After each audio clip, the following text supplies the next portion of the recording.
Hello, good morning. Time check. It's 5 o'clock in the morning, and this is DJ Kai. And I'll be with you as long as I can say anything I wanted to say. So I am searching for my outlet, and before I have my job at DWFB FM 89.7, ang paboritong istasyon sa bayan ng Labo. Yes, ako yun. Ako yun. Ako yung madaldal doon. Anyways, eto na nga guys. Sasabihin ko na sa inyo kung ano ang aking sikreto. Nasaan ba yung camera? Charot. Ayun.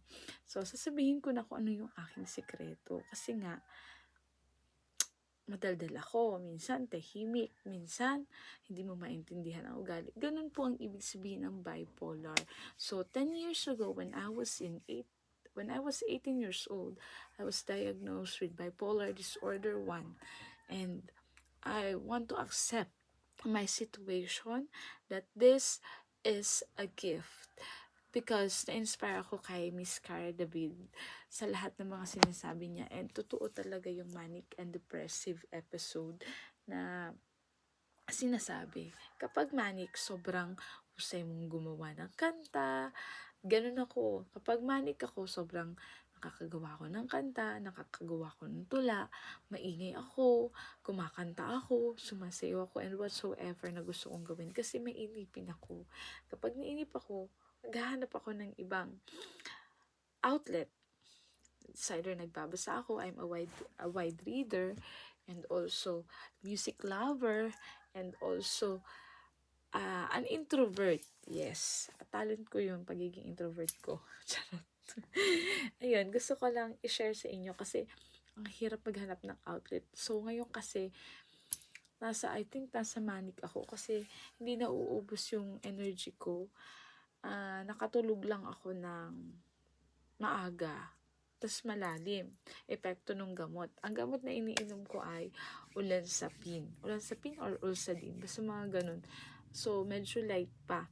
Compared dun sa iba na iba ang iniinom, masyado mataas na yung dosage. So, dun pa, yun, lalong nagpa-push sa akin para yakapin ko yung sarili ko, maging strong ako na ma-share ko to sa inyo. Kasi, I wanted to help others na nahihirapan sa sakit na bipolar. So, gusto ko din maging part ito ng aking advocacy na gusto kong maging advocacy ako yung pangalagaan yung ating mental health kasi na-experience ko kaya masyado akong committed para i-share to sa inyo. Anyways, mag-share ako ng ilan sa mga tula na nagawa ko. Share ko sa inyo. Tula or sulat. Wait lang ha. Excuse me. Saan na ba yun?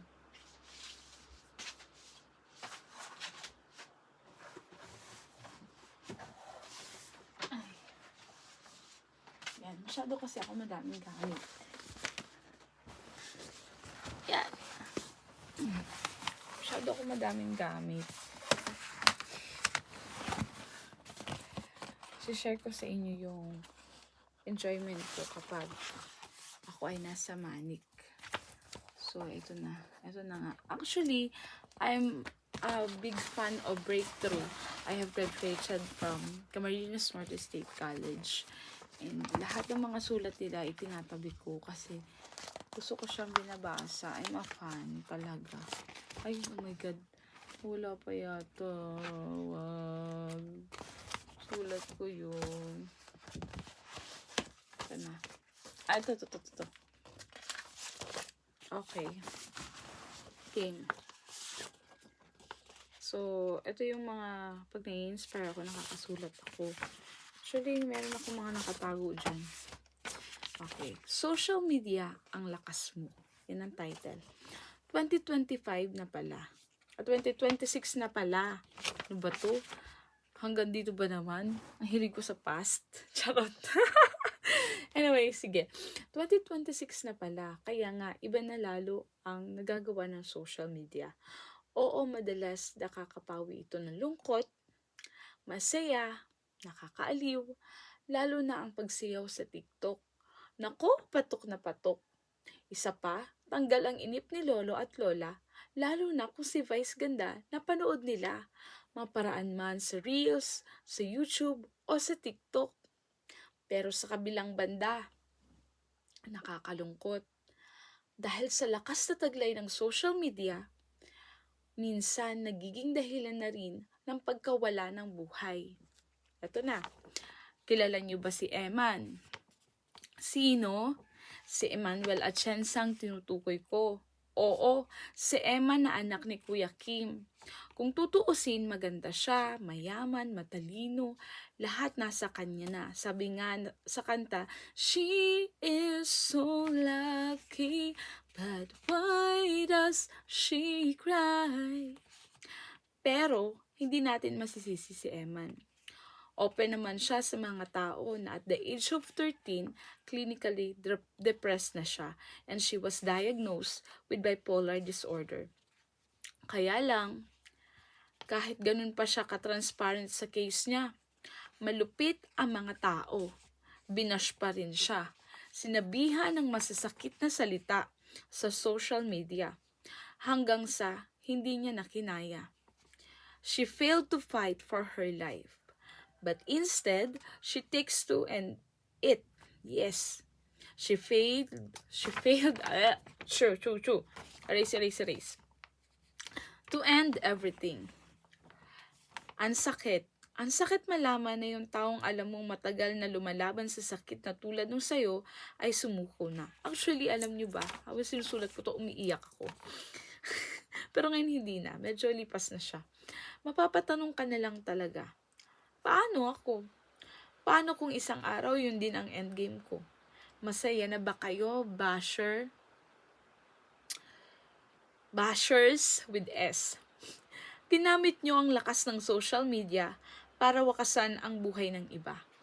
Sana ang mga susunod na henerasyon hindi ganito.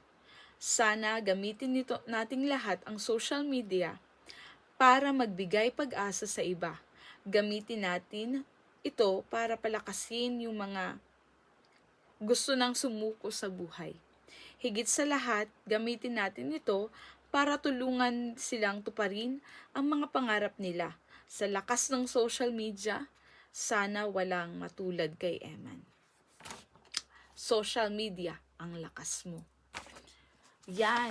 Tigilan nyo na kasi ang baka kakabash kasi. Bash kayo ng bash. Oh, ito pa. Pero sa sunod na lang, napagod na pala ako.